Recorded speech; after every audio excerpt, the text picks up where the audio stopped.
The pediatric ward of Chicago Memorial smelled like industrial cleaner, and the particular sadness that comes from children in pain. Emma Chen had been working there for 3 years, 2 months, and 14 days, each shift blending into the next with the monotonous rhythm of survival rather than purpose.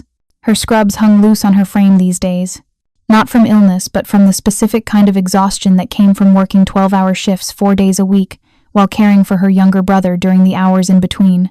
Daniel was 19, and the leukemia that had appeared 6 months ago had transformed their lives from struggling but manageable into a free fall through medical debt and impossible choices.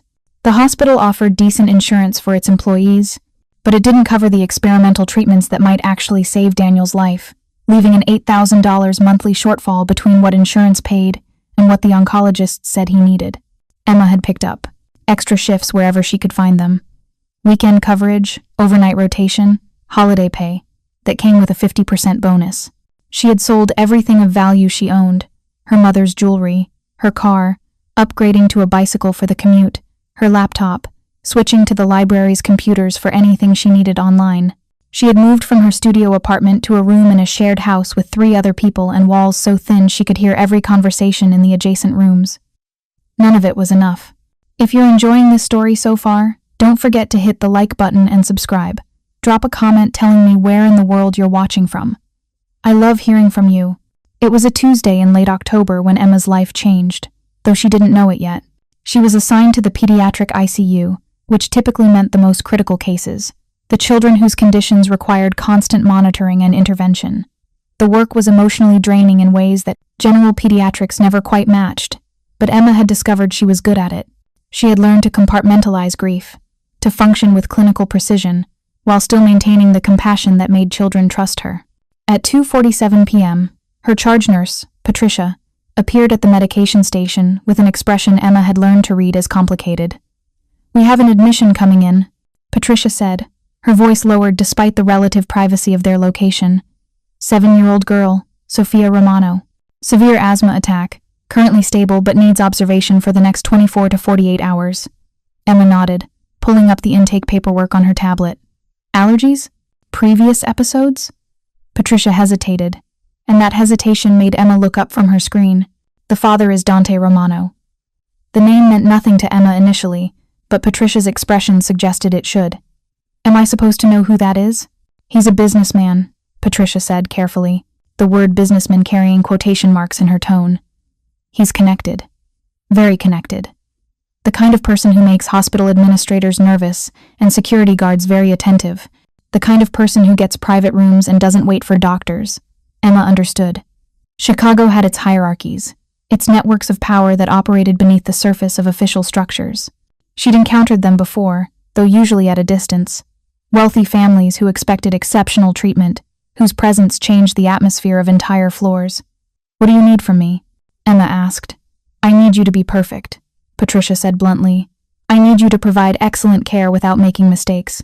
I need you to be professional and accommodating and very, very careful about what you say and to whom you say it. Mr. Romano is not someone we want filing complaints or making trouble."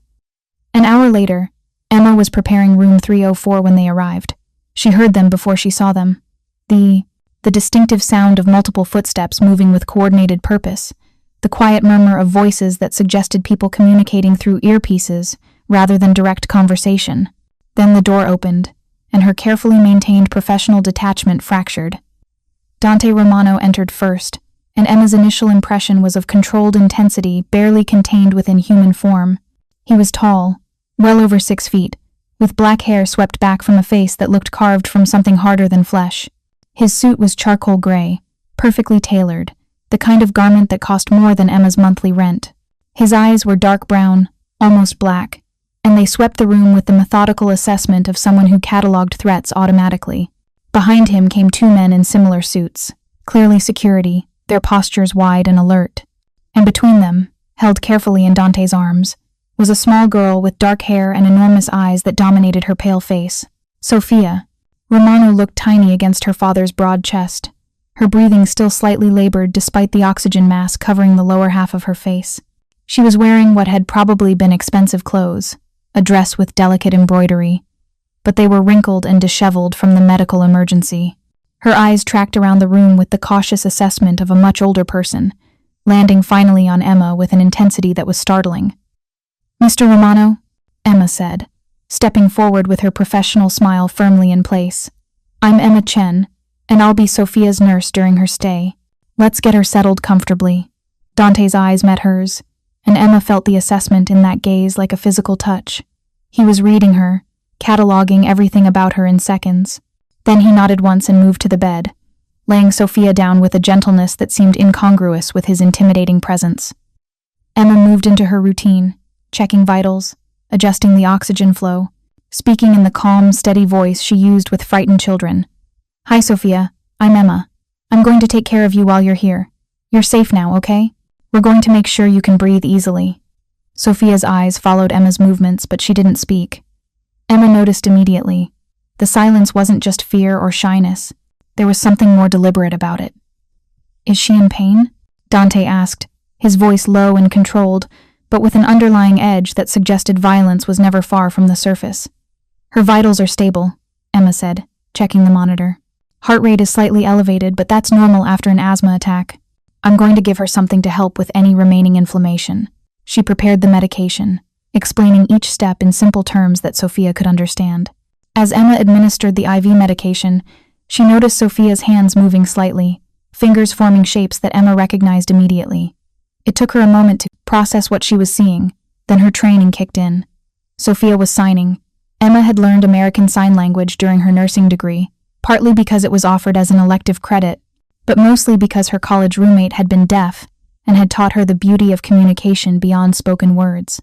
She'd never expected to use it professionally, but she'd maintained the skill through online practice and occasional volunteer work at a deaf community center. Sofia's hands were forming the sign for scared. Without thinking, Emma responded in ASL, her hands moving fluidly. "It's okay to be scared, but you're safe here. I promise." The reaction was instantaneous. Sofia's eyes widened, filling with tears.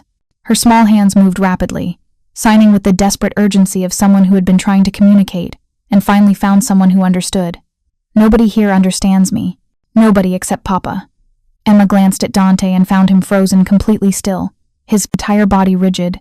His eyes locked on Emma's hands with an expression that was equal parts shock and something else. Something that looked almost like hope mixed with devastation. "I understand you," Emma signed back, "and I'm here to help you feel better. Can you tell me how you're feeling right now?" Sofia's hands moved again, faster now, more confident. "My chest hurts, but it's better than before. Papa was scared. I could feel him shaking when he carried me." Emma's professional training warred with her emotional response to the vulnerability in that statement. She turned to Dante, speaking aloud while continuing to sign for Sofia's benefit. "She's doing well. The medication is working. Her breathing will continue to improve over the next few hours." Dante's voice, when he finally spoke, was rougher than before, stripped of some of its controlled precision. Sign language. It wasn't a question, but Emma answered anyway. "Yes. I learned it in college, and I've maintained the skill." No one at this hospital mentioned that in her file. There was accusation in his tone, not directed at Emma but at the system that had failed to note something so crucial. "Most medical staff don't have ASL training," Emma said gently. "It's not a standard requirement. I just happened to learn it for personal reasons." Sofia's hands moved again, and this time Emma saw Dante's attention split between his daughter and Emma, watching them communicate in a language that suddenly created a triangle of understanding, where before there had only been a line between father and daughter. "Is she going to stay with me?" Sofia signed, her expression hopeful in a way that made Emma's chest tighten. "What did she say?" Dante asked, his voice carrying a new tension. Emma met his eyes. "She's asking if I'll be staying with her during her treatment." Something shifted in Dante's expression. The controlled mask slipped slightly, revealing underneath it a father's desperation, his fear for his child mixing with the sudden recognition that Emma represented something he couldn't buy or command or control, a bridge to his daughter's world that he desperately needed. "Will you?" he asked, and the question carried weight beyond its simple words. Emma should have explained hospital protocol, shift rotations, the fact that she couldn't be assigned exclusively to one patient. She should have maintained professional boundaries. Instead, she heard herself say, "Yes, I'll stay with her." And in that moment, Emma Chen made a choice that would reshape her entire existence, though she couldn't possibly have understood what that choice would cost, or what it would give her in return. She just knew that Sofia Romano's eyes had filled with relief, and Dante Romano was looking at Emma as if she had just performed a miracle rather than simply doing her job. The next 6 hours passed in a strange, suspended reality. Emma remained in room 304, monitoring Sofia's condition, while the little girl slept fitfully. Dante never left, sitting in the chair by the window with his phone clutched in his hand, occasionally taking calls that he conducted in low voices, speaking Italian in rapid sentences that Emma couldn't follow but that carried unmistakable authority. The security remained outside the door, 2 men who never seemed to sit or relax, their eyes constantly scanning the corridor. Patricia checked in twice, her expression tight with something between concern and warning. The second time, she pulled Emma into the hallway. "What's happening in there?" Patricia asked quietly. "I'm monitoring the patient," Emma said. "Her condition is improving steadily." "Emma." Patricia's voice carried a note of genuine worry. "Mr. Romano specifically requested that you remain assigned to his daughter's care for the duration of her stay." He spoke directly to the hospital administrator. "This isn't normal protocol." Emma felt something cold settle in her stomach. "I can't be assigned exclusively to one patient. That's not how staffing works." "Apparently it is when the patient's father makes generous donations to the hospital's building fund," Patricia said. "Administration has agreed. You're on special assignment. You'll be compensated for the overtime, and you're to provide whatever care Sofia Romano requires." "For how long?" "Until she's discharged. 24 to 48 hours, probably." Patricia paused. "Emma, I need you to understand something. These people, the Romano family, they're not like our usual patients. There are rumors, connections to things that exist outside legal frameworks. You need to be very careful." Emma nodded, though she wasn't entirely sure what she was agreeing to be careful about. When she returned to the room, she found Sofia awake, her breathing noticeably easier without the oxygen mask. The little girl's hands moved immediately when she saw Emma. "Where did you go?" "Just talking to another nurse," Emma signed back. "I'm not leaving. I promise." Sofia's expression brightened, and she signed something that made Emma's throat tighten. "Everyone else just talks at me, but you actually hear me." Emma moved closer, sitting on the edge of the bed. "How long have you been unable to speak?" She signed carefully, aware that this might be sensitive territory. Sofia's hand stilled for a moment, and her eyes filled with something that looked like old grief. "Since Mama died, 2 years ago. Papa says the doctors think it's psychological. My voice just stopped working after the funeral." Emma's professional training provided the clinical term, selective mutism, triggered by trauma, but her human heart simply ached for this child who had lost her voice along with her mother. "I'm sorry about your mama," Emma signed. "That must have been very hard." "Papa tries," Sofia signed, her small hands moving with the careful precision of someone who had spent 2 years communicating solely through gestures. "But he doesn't know how to talk about her. He gets this look on his face like he's breaking inside, and then he leaves the room." From the window, Dante's voice cut through quietly. "What is she saying?" Emma hesitated, caught between patient confidentiality and the father's obvious need to understand his daughter. She turned to face him. "She's telling me about her mother, about how she lost her voice after the funeral." Dante's expression shattered and reformed in the span of a second, control reasserting itself over emotion. "The doctors said it's psychological. They said there's nothing physically wrong with her vocal cords. They said she could speak if she chose to, but that she's traumatized in ways that prevent conscious choice." "Trauma manifests in different ways for different people," Emma said gently, "especially in children. The mind protects itself through whatever mechanisms it can find. Can you fix it?" The question emerged raw, stripped of pride. "Can you help her?" "I'm a nurse, not a speech therapist or psychologist," Emma said carefully. "But I can communicate with her. I can make sure she's understood. That might be what she needs most right now." Dante stood and moved toward the bed, his presence overwhelming in the small space. He looked down at his daughter with an expression of such naked love and helplessness that Emma had to look away from the intimacy of it. "Emma," he said quietly, and the use of her first name felt significant, like crossing a threshold. "I need you to understand something. Sofia is everything to me. She's all I have left of her mother. She's all I have that's pure and good in a life that's been built on things that are neither." If you can help her, if you can give her someone who understands her besides me, I will give you anything you ask for." The offer hung in the air between them, enormous and dangerous and impossible to ignore. Emma should have declined. She should have explained that she was simply doing her job, that medical professionals didn't accept payments beyond their salary, that boundaries existed for good reasons. Instead, she heard herself ask, "Anything?" Dante's eyes held hers for a long moment, and Emma saw the calculation behind them, the weighing of what he was offering against what he might be committing to. Then he nodded once, decisive and absolute. "Anything," he confirmed. "Name it." Emma's mind raced through possibilities. She thought of Daniel, of the experimental treatments, of the $8,000 monthly gap that was slowly killing her brother through sheer financial impossibility. She thought of the medical bills stacked on her desk at home, the collection agency calls she'd stopped answering, the desperate mathematics of survival she performed every time she looked at her bank account. But she also thought of Sofia, watching this exchange with wide, intelligent eyes. She thought of professional ethics, of the line between accepting help and accepting something that would bind her to obligations she couldn't predict. "My brother," she said quietly. "He has leukemia, acute lymphoblastic leukemia. He needs treatments that our insurance doesn't fully cover. If you could help with that, I would be grateful beyond measure." Dante pulled out his phone, typed something rapidly, then looked back at her.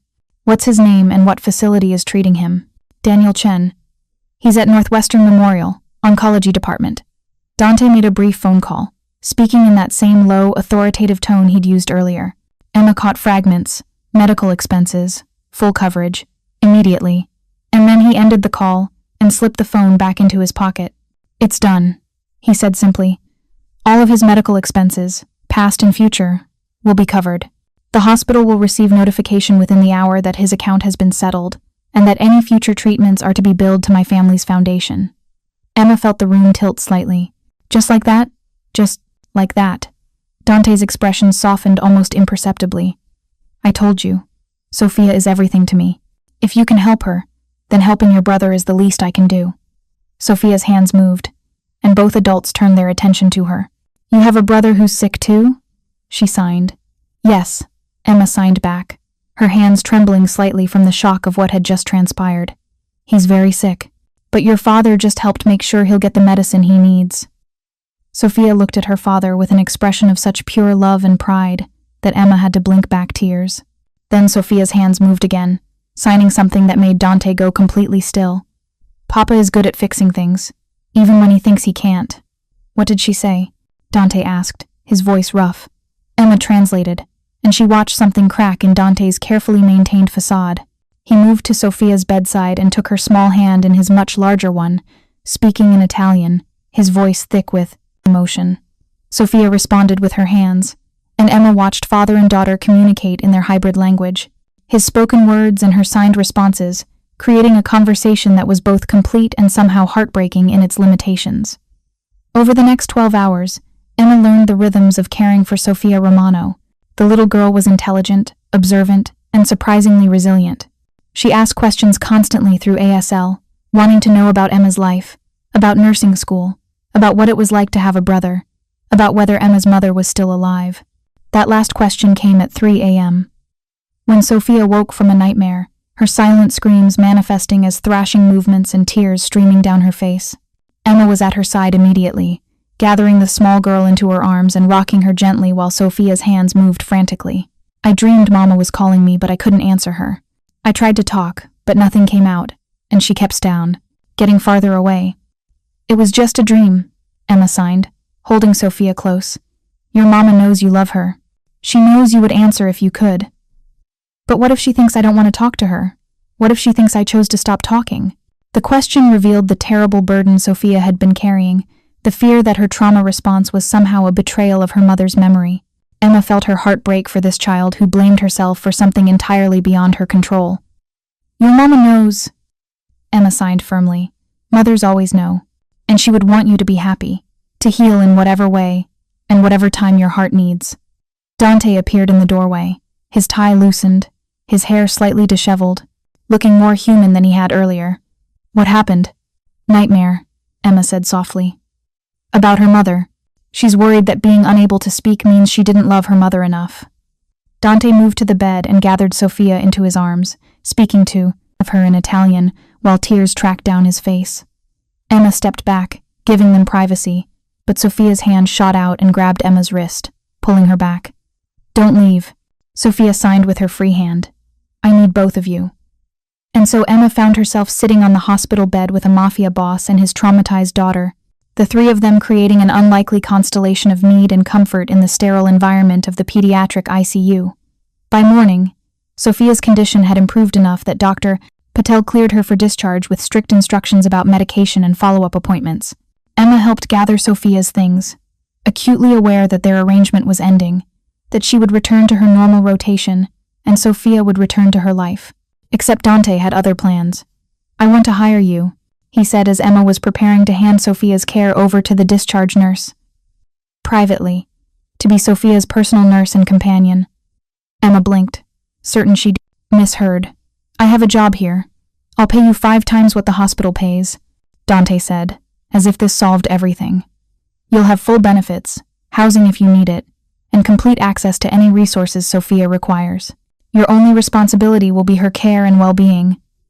"I can't just quit my job," Emma protested, even as her mind calculated what 5 times her salary would mean for her and Daniel's future. "Why not?" Dante's tone suggested genuine confusion that anyone would choose hospital employment over his offer. "Because I have responsibilities. Other patients. I can't just abandon them because you're offering me money." Something flickered in Dante's eyes, something that might have been respect. "I'm not asking you to abandon anything. I'm asking you to prioritize my daughter, who needs you specifically, who has connected with you in ways she hasn't connected with anyone since her mother died. I'm asking you to consider that helping Sofia might be the most important work you could possibly do." Sofia's hands moved, drawing both adults' attention. "I want Emma to stay with me. Please, Papa. Please, Emma. I don't want to go back to being alone with people who don't understand me." The plea was devastating in its simplicity and impossible to refuse. "I need to think about it," Emma said, knowing even as she spoke that her decision was already made. "You have until tonight," Dante said, pulling a business card from his wallet. "This is my private number. Call it when you're ready to discuss details." Emma lasted exactly 6 hours before calling. She spent those hours visiting Daniel at Northwestern, where she discovered that not only had his entire account been settled, but the oncology department had also received approval for the experimental treatment protocol that Dr. Morrison had said was their best chance at remission. The treatment that insurance had denied 3 times. The treatment that would have cost $200,000 out of pocket. Daniel was awake when she arrived, looking better than he had in weeks, color returning to his cheeks from the new medication regimen they'd started that morning. "What did you do?" he asked immediately, his eyes searching her face. Dr. Morrison said, "A private foundation contacted the hospital and authorized everything. Every treatment I need." "Emma, what did you do?" she told him, leaving out the specifics of who Dante Romano was but explaining about Sofia, about the sign language connection, about the offer of private employment. "You're going to take it," Daniel said. "It wasn't a question. I don't know. It feels like I'd be abandoning my patients at the hospital." Daniel's voice was gentle but firm. "You've been killing yourself trying to save me. You've sold everything, worked yourself to exhaustion, given up your entire life. If this man is offering you a way to help his daughter and save yourself in the process, you take it. You take it and you don't feel guilty about it. But what if there are strings attached? What if he expects things beyond just caring for Sofia? Then you set boundaries," Daniel said. "You make it clear what you will and won't do. But Emma, you can't keep sacrificing yourself. Eventually there won't be anything left of you to give." At 3 p.m., Emma called the number on Dante's card. He answered on the first ring. "Emma, I'll do it," she said. "But I have conditions." "Name them." "I want a contract that clearly defines my responsibilities. I'm Sofia's nurse and companion, nothing more. I'm not involved in any other aspects of your life or business. I maintain my nursing license and continue education requirements. And if at any point I feel the situation is unhealthy for Sofia or for me, I can terminate the arrangement with 2 weeks' notice." There was a pause, then Dante's low laugh. "You're negotiating with me." "Yes. Most people don't. I'm not most people." "No," Dante agreed, and there was something in his tone that made Emma's skin prickle with awareness. "You're not. I accept your conditions. Can you start tomorrow? I need to give the hospital notice. I'll handle that, Dante said. Pack whatever you need for an extended stay. I'm sending a car for you at 8 a.m. tomorrow. It will take you to my home, where Sofia is waiting.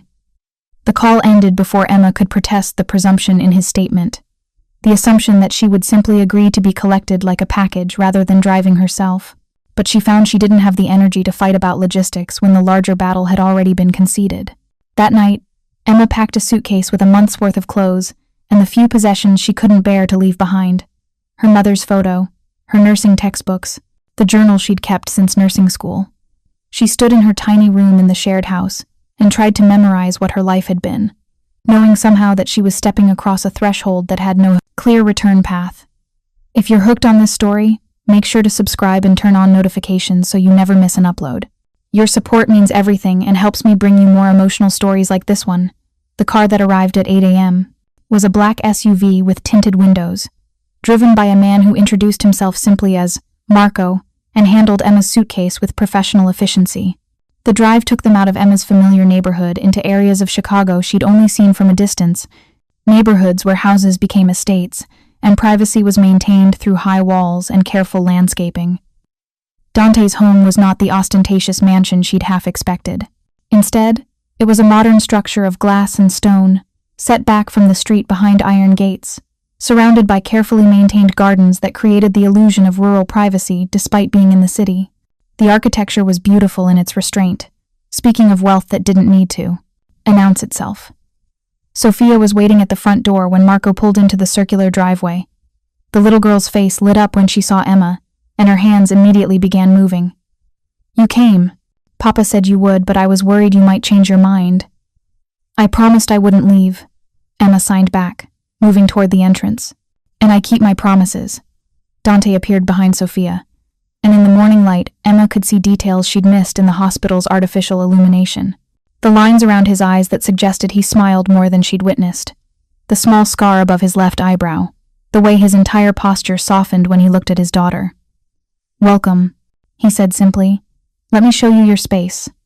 Her space turned out to be a suite on the second floor, connected to Sofia's room through an adjoining door. The bedroom was larger than Emma's entire previous living situation, with floor-to-ceiling windows overlooking the garden, a sitting area with comfortable furniture, and an ensuite bathroom that looked like something from a luxury hotel.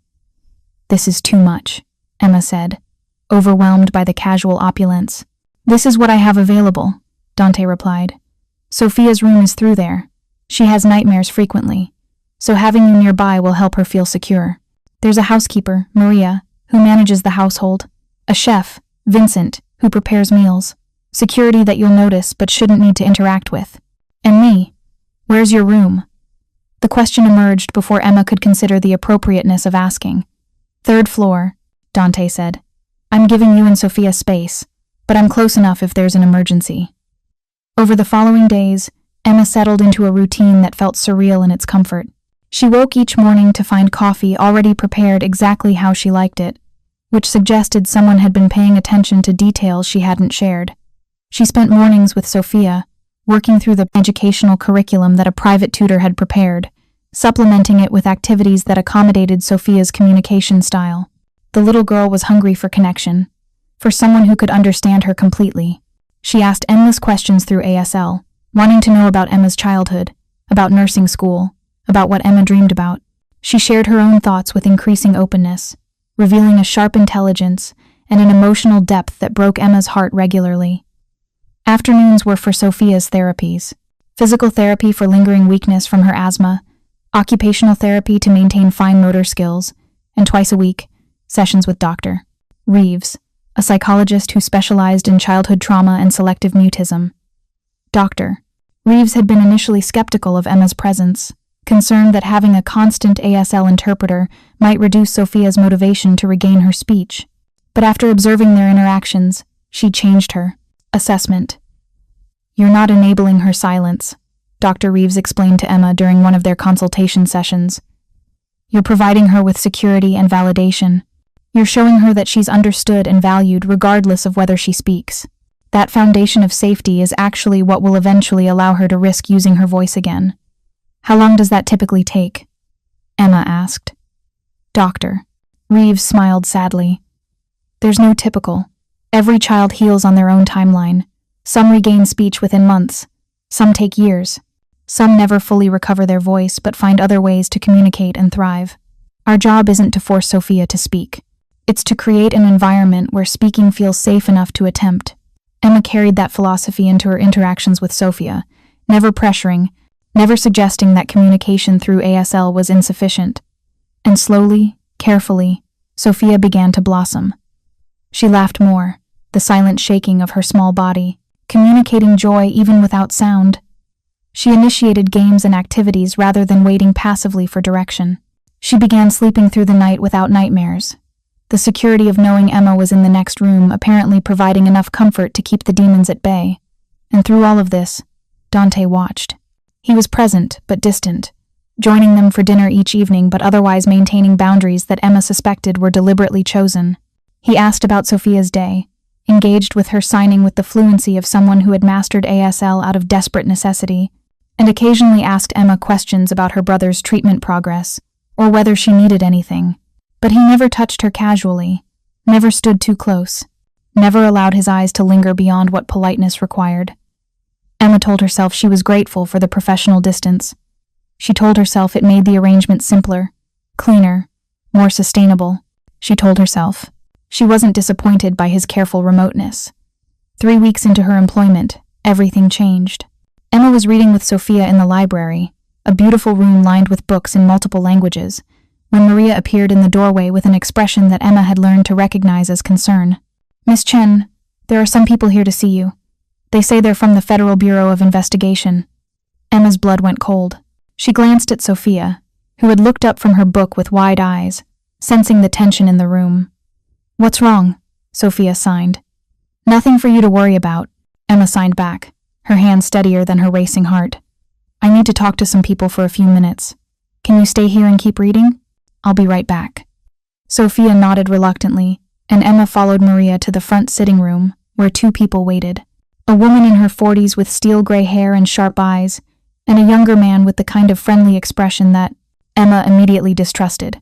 Miss Chen, I'm Special Agent Morrison, and this is Special Agent Park, the woman said, producing credentials. We'd like to ask you a few questions about your current employment. Emma's nursing training kicked in, the same composure she used when dealing with difficult families in hospital settings. What about my employment? You recently left Chicago Memorial Hospital to accept a position with Dante Romano, Agent Morrison said, consulting a notebook. We're interested in understanding the circumstances of that arrangement.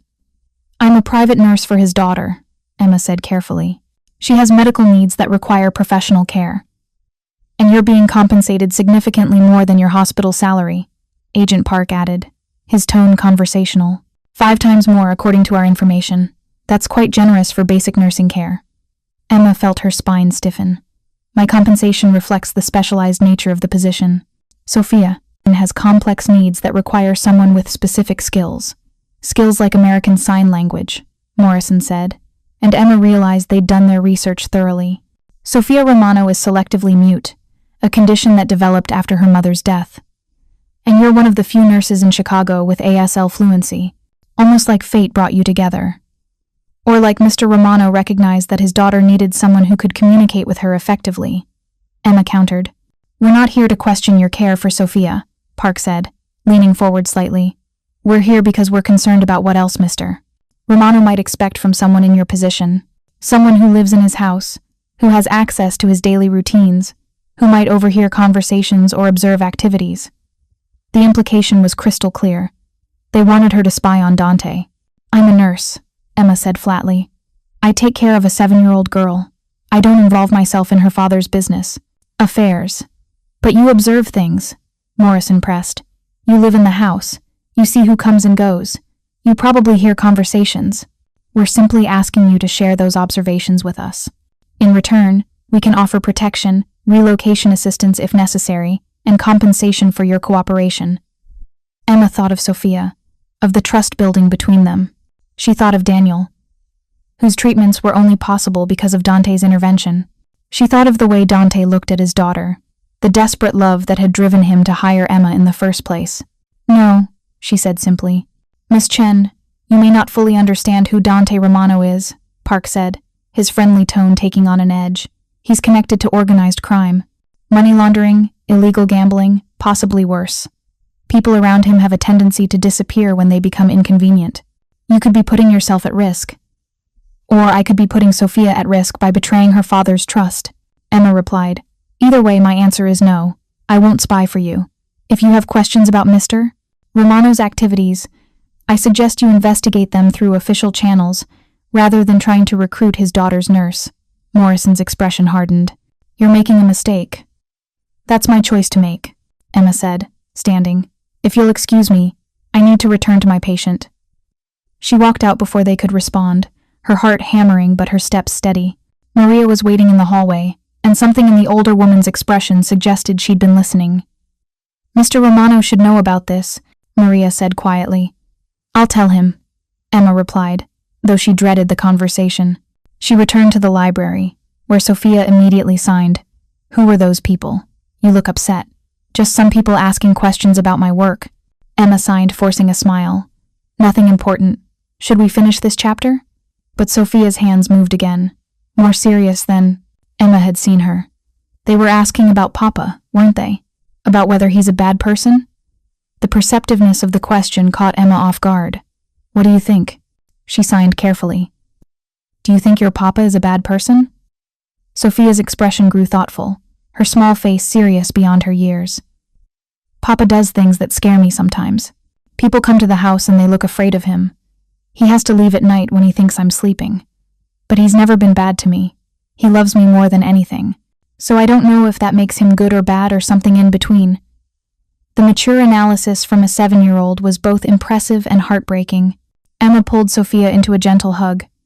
I think people are complicated, Emma signed when they pulled apart. I think they can do questionable things and still love their children with their whole hearts. I think your Papa is trying to keep you safe in a world that isn't always safe. And I think that's what matters most. That evening, Emma found Dante in his study, a room she hadn't entered before. He looked up as she knocked, and something in his expression told her that he already knew about the FBI's visit. Maria told me, he confirmed, gesturing for her to sit. What did they want? Emma recounted the conversation, watching Dante's expression grow progressively darker as she described their recruitment attempt. They want you to inform on me, he said when she finished. It wasn't a question. Yes, I told them no. Dante studied her for a long moment, his dark eyes searching her face. Why? Because Sofia trusts me. Because betraying you would mean betraying her. And because... Emma hesitated, then continued.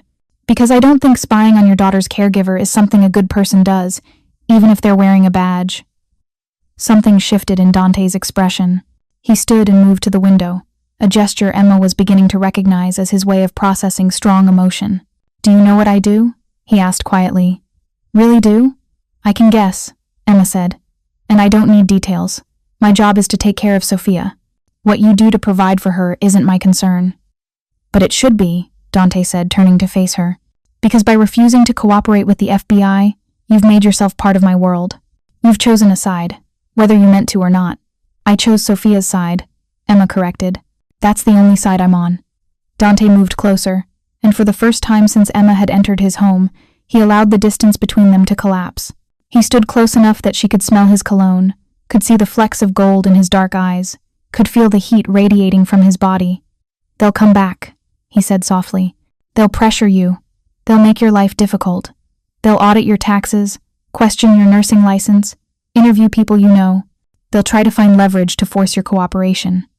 Then I'll deal with it, Emma said, though her voice trembled slightly. No, Dante said, his voice carrying absolute authority.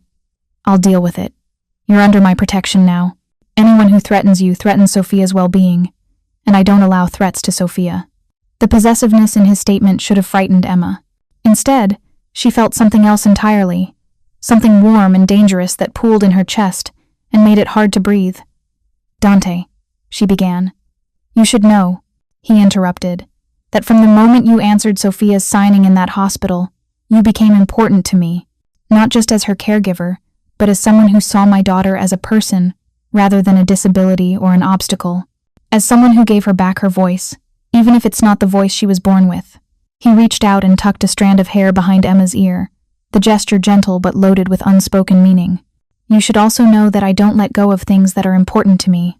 Then he stepped back, the distance reimposing itself, leaving Emma breathless and confused and acutely aware that her employment arrangement had just become infinitely more complicated.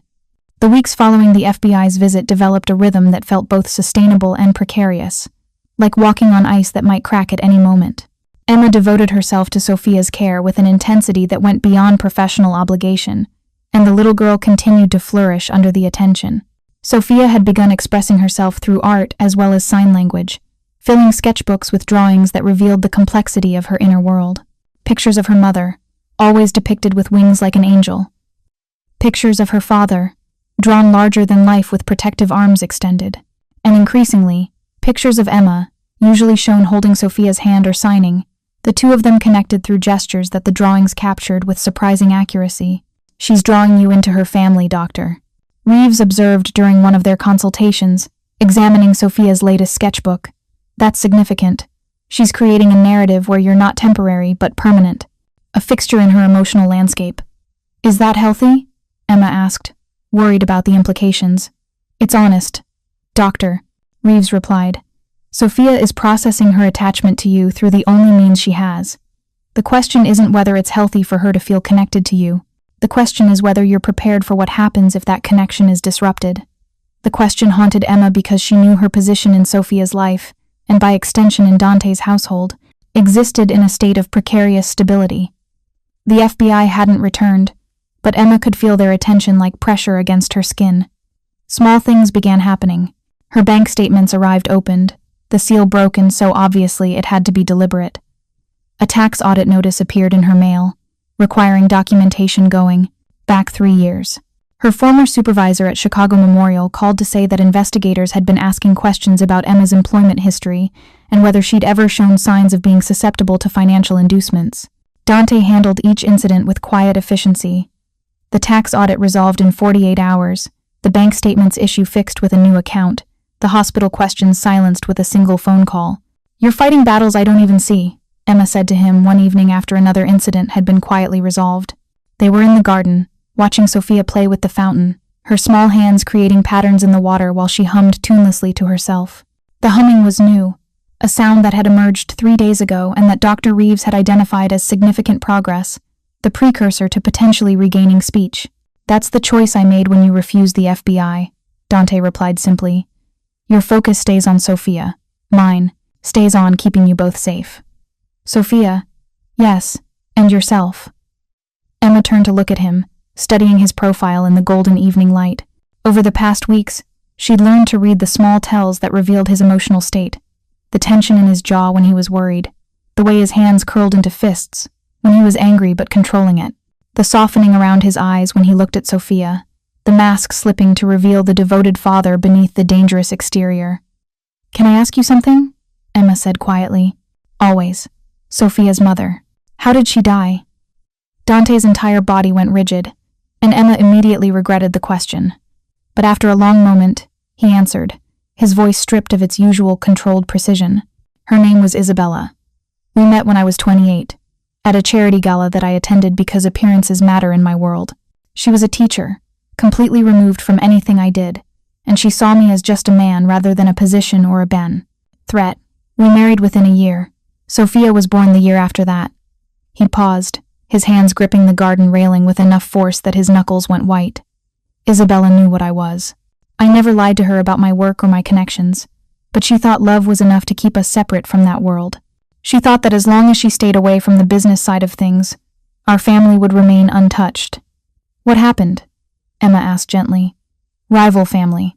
A man named Viktor Kozlov, who wanted to expand his territory into operations I controlled. He couldn't get to me directly, so he decided to send a message by targeting what mattered most. Dante's voice had gone flat, emotionless, but Emma could see the pain radiating from him like heat. They took Isabella from the grocery store parking lot. Broad daylight, professional operation. They held her for 36 hours, during which every resource I had was devoted to finding her. When we finally located the warehouse where they were keeping her, we were 12 minutes too late. Emma felt tears streaming down her face. but she didn't interrupt. She'd been dead for less than an hour when I arrived. Victor wanted me to find her like that, wanted me to see what he'd done. He wanted to break me. Did he? Emma whispered. Dante's smile was terrible to witness. No, he made me ruthless in ways I'd never allowed myself to be before.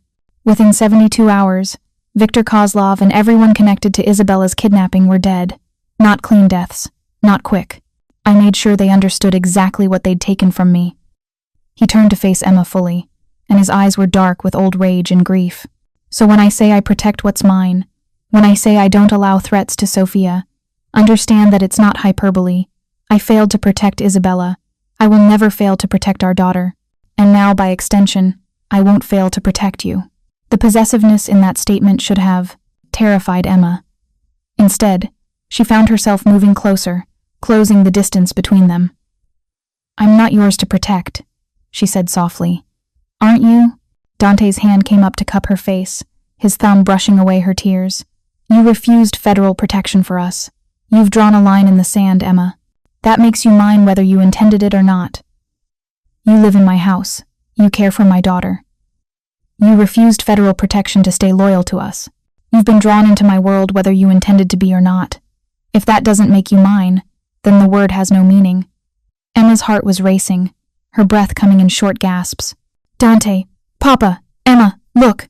Sofia's voice, clear and bright and utterly shocking, cut through the tension like a blade. Both adults spun toward the fountain, where Sofia stood with her hands raised in triumph, water dripping from her fingers, her face alight with joy and surprise at the sound that had just emerged from her throat. I talked. Sofia, he signed frantically, even as she spoke the words aloud. I can talk again. Emma was moving before conscious thought, gathering Sofia into her arms while tears streamed down both their faces. Dante was there a moment later, enveloping them both in his embrace, his body shaking with emotion he couldn't contain. Say it again, he whispered in Italian. Please, baby, say it again.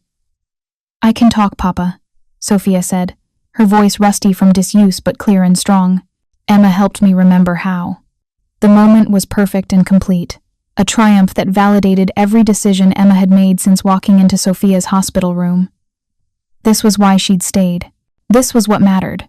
But perfection in Dante's world was always temporary. The attack came 3 days later. Emma was in the garden with Sofia, practicing speech exercises that Dr. Reeves had provided. Sofia's voice was growing stronger daily, though she still defaulted to signing when she was tired or emotional. The afternoon was warm, the garden peaceful, and Emma had allowed herself to relax her vigilance. That was her mistake.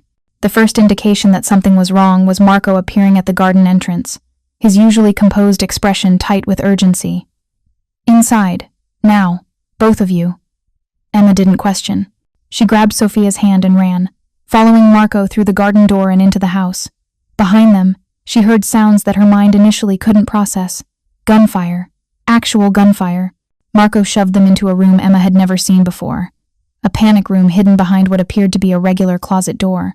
The space was small, but equipped with monitors showing security camera feeds from around the property. On the screens, Emma watched armed men in dark clothing moving through the garden they'd just left. Professional, coordinated, clearly searching for something. Sofia's hand clutched Emma's so tightly it hurt, and the little girl had gone completely silent again, shock stealing her newly recovered voice. Who are they? Emma whispered to Marco, who had positioned himself at the door with a weapon she hadn't seen him carrying. Kozlov's nephew, Marco said grimly. Victor's family has been quiet for 2 years, but apparently they've decided it's time for revenge. For what Dante did after Isabella's death. Yes. Emma pulled Sofia closer, wrapping the child in her arms while keeping her eyes on the monitors. She watched Dante's security team engage with the intruders, watched the brief, brutal exchanges that resulted in several men falling. She watched Dante himself appear on one screen, moving with lethal efficiency, a weapon in his hands, and murder in his posture. This was the man the FBI had warned her about.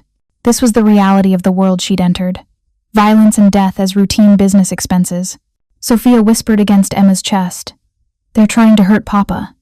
Your Papa is very good at protecting himself, Emma said, trying to keep her voice steady. The firefight lasted less than 10 minutes, but it felt like hours. When it finally ended, 4 intruders were dead, 2 had been captured alive, and Dante's security had sustained minor injuries but no fatalities. Marco's earpiece crackled, and he listened intently before nodding. All clear. Mr. Romano wants you both to stay here until the property is secured completely. Emma nodded, her arms still wrapped around Sofia, her heart still hammering against her ribs. 30 minutes later, Dante appeared at the panic room door. He was uninjured, but there was blood on his shirt, and his expression was harder than Emma had ever seen it. The mask of the devoted father completely replaced by something dangerous and unforgiving. Sofia, are you okay? He asked, his voice gentler than his appearance suggested. I'm scared, Papa, Sofia said, her voice small. But Emma kept me safe. Dante's eyes met Emma's over Sofia's head, and something passed between them, an acknowledgement of shared terror and relief. I need to handle something, he said. Marco will stay with you. Don't leave this room until I return. He was gone before Emma could respond, and she heard his footsteps retreating down the corridor, moving toward whatever handling meant in this context. Sofia looked up at Emma with eyes too old for her young face. Papa's going to hurt them, isn't he? The men who came here. Emma wanted to lie, to protect Sofia from the reality of her father's world. But the child had lived in this world for 7 years, had lost her mother to it, and deserved honesty more than comfortable fiction. Yes, Emma said quietly. He's going to make sure they never threaten you again. Does that make him a bad person? Sofia asked, the same question she'd posed weeks earlier but with new weight behind it. I think it makes him a father who loves you more than he fears the consequences of protecting you, Emma said. I think it makes him human, and I think we don't get to judge the choices people make when they're trying to keep the people they love alive. Sofia was quiet for a long moment. Then she signed something even as she spoke it aloud, needing both languages to fully express herself. I'm glad you're here. I don't want to do this alone anymore. You'll never be alone. Emma signed back, speaking the words simultaneously. I promise you that. An hour later, Dante returned. The blood had been washed away, his shirt changed, but his expression remained hard. It's handled, he said simply. The threat has been neutralized. Emma didn't ask what neutralized meant. She understood that some knowledge couldn't be unlearned, and she'd already crossed enough lines that one more seemed almost inevitable. We need to talk, Dante said to Emma, after Sofia is asleep. That conversation happened at midnight in Dante's study. Emma sat in the chair across from his desk, acutely aware that this might be the moment he told her to leave, to take her brother's treatment money, and disappear before she became more entangled in the violence that defined his existence. Instead, he said, I'm sending you and Sofia away. Emma's heart stuttered. What? Not permanently, Dante clarified, seeing her expression. But the attack today demonstrates that my enemies have decided to become active again. Sofia isn't safe here while I deal with the Kozlov family, and you aren't safe by extension. Where would we go? I have a property in Northern California, remote, secure, staffed with people I trust absolutely. You'll stay there until I've resolved the situation in Chicago. How long will that take? Dante's expression was grim. As long as necessary. Could be weeks. Could be months. And you? Emma asked. You'll be here alone, dealing with people who want you dead? That's my world, Emma. It's what I do. Emma stood, moving around the desk to stand directly in front of him. Then change it. Walk away. Take your daughter and go somewhere these people can't find you. Build a life that doesn't require you to kill people to keep your family safe. It's not that simple. Why not? Because walking away shows weakness. In my world, weakness gets you killed. The only way to protect Sofia permanently is to eliminate the threats completely. To make it clear that touching my family results in consequences so severe that no one will ever try again. And if you die in the process? Emma's voice broke on the question. What happens to Sofia then? She just lost her voice back. She just started trusting people again. If she loses you, that progress disappears. She'll retreat so far inside herself that no one will ever reach her again. Which is why I'm sending her away with you. So that if something happens to me, she'll have someone who understands her, who can help her through it. The practicality of his planning, the acceptance that he might not survive this, it made Emma want to scream. Instead, she grabbed his face in both hands, forcing him to look directly at her. Listen to me very carefully. I didn't sign up for this to become Sofia's backup parent. I signed up to help her while you're alive to be her father. So you're going to do whatever you need to do to eliminate this threat. And then you're going to come back to us. Do you understand? Dante's hands came up to cover hers, holding them against his face. I can't promise that. Then promise me you'll try. Promise me that when you're making whatever terrible decisions you need to make, you'll remember that your daughter needs her father more than she needs revenge or justice or whatever you're calling it. For a long moment, they stayed frozen in that tableau, foreheads pressed together, breathing each other's air, connected by fear and need, and something else that Emma couldn't name but could feel burning between them. Then Dante kissed her. It wasn't gentle or questioning. It was desperate and claiming, his hands moving from hers to her waist, pulling her against him with enough force that she gasped. Emma responded with equal desperation, her fingers tangling in his hair, her body pressing against his as if proximity alone could keep him safe. When they finally broke apart, both breathing hard, Dante's voice was rough. I need you to understand something. What's happening between us, it's not just proximity or shared fear or gratitude. I've been falling for you since you signed to my daughter in that hospital.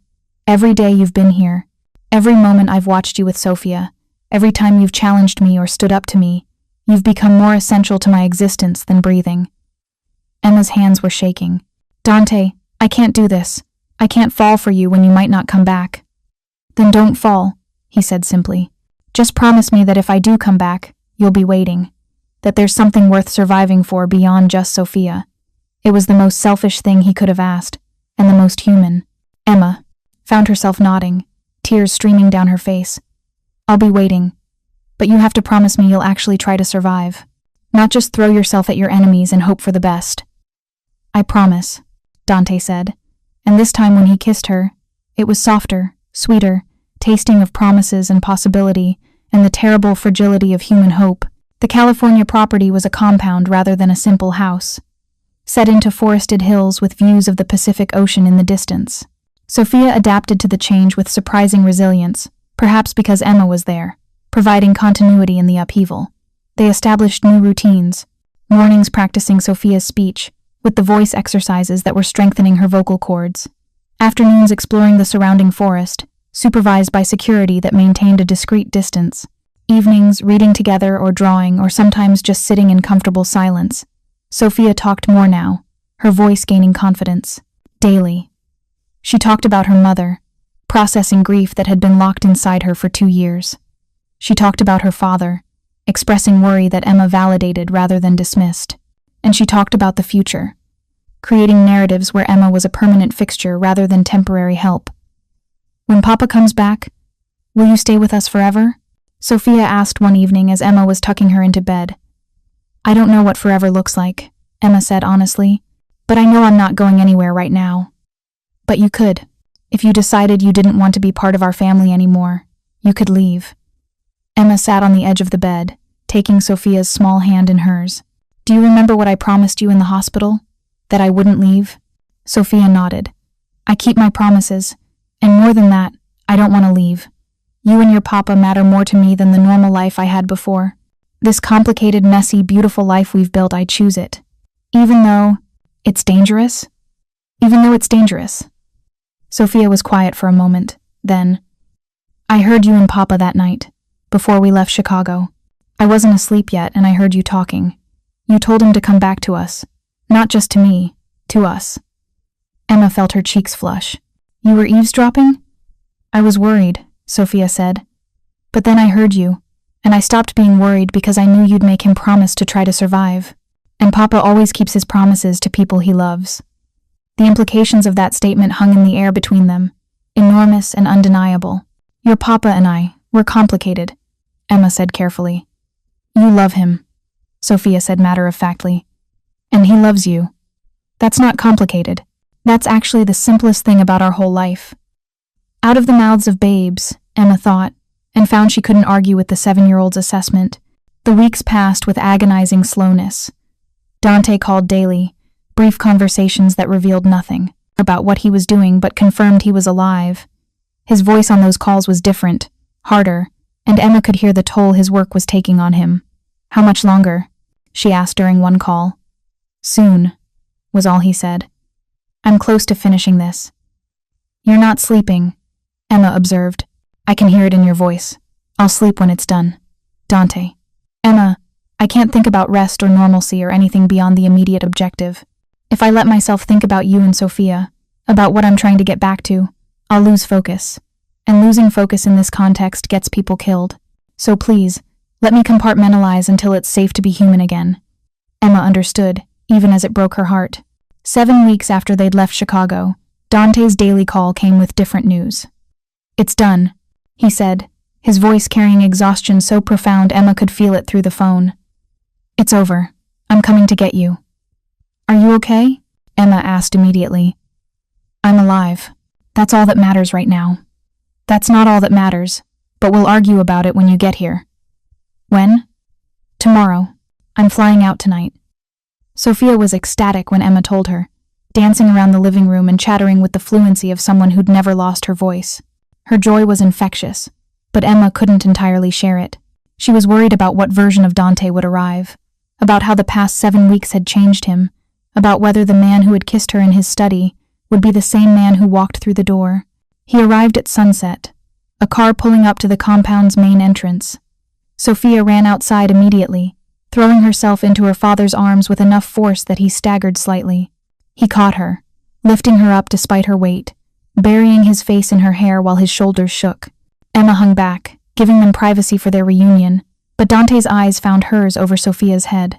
The look he gave her was raw and desperate, speaking volumes without words. When Sofia finally released him and ran inside to get her drawings to show him, Dante moved toward Emma with deliberate steps.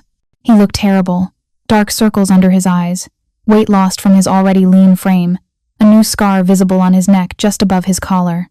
"Hi," Emma said inadequately. "Hi," he replied, and then he was pulling her into his arms, holding her with bruising force, his face pressed against her neck, while he breathed her in like oxygen. "I kept my promise," he said, his voice muffled against her skin. "I survived. I'm here." Emma's arms wrapped around him, and she felt tears streaming down her face. "You're here. You came back to us." They stood like that for a long time, two people who had been holding themselves together through sheer force of will, finally allowing themselves to crack and trust that someone else would hold the pieces. That night, after Sofia was asleep, after they'd caught up on mundane details and avoided discussing the actual violence of the past 7 weeks, Dante found Emma on the compound's terrace, looking out at the ocean. "What happens now?" Emma asked as he joined her. "Do we go back to Chicago? Do we stay here? Do we pretend the last 7 weeks didn't happen?" "We go back to Chicago," Dante said, "but not to the same house. I've acquired a new property, more secure, no associations with the old conflicts. We start fresh. And Sofia? Sofia continues her therapy, continues her schooling, continues healing.